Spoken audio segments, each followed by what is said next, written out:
Agora eu estou filmando aqui em Aruba. Eu entrei um pouquinho na água, está bem raso aqui. E não tem onda, então dá para entrar e filmar de dentro da água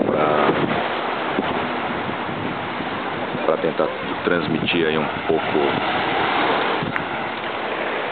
desse ar relaxante aqui, essa praia de areia branca, água cristalina.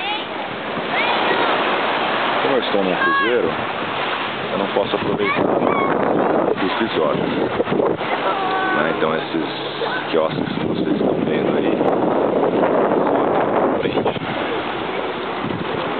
Só que eu estou num desses quiosques aí. Eu entrei no quiosque, dei um dinheirinho lá e estou com umas cadeiras lá. Porque eu preciso de sombra, afinal de contas aqui o sol é muito forte.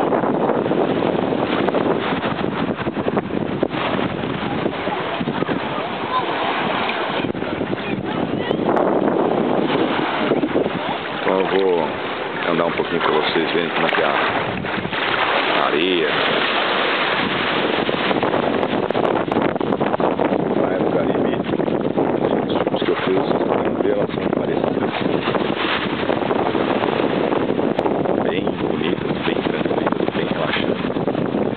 A vantagem aqui de Aruba em relação aos outros destinos é que aqui a coisa é um pouco mais luxuosa, um pouco mais...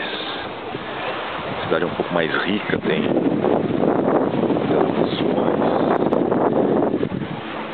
A zona hoteleira aqui de Aruba é bastante grande, hotéis famosos, resorts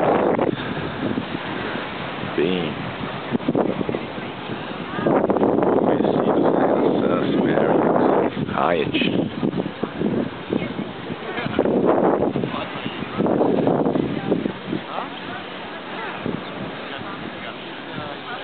A gente alugou a cadeira aí.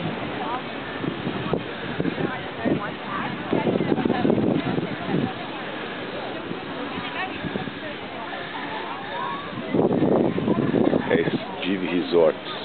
Não sei se dá pra ler na sacola aí que é o resort que a gente tá.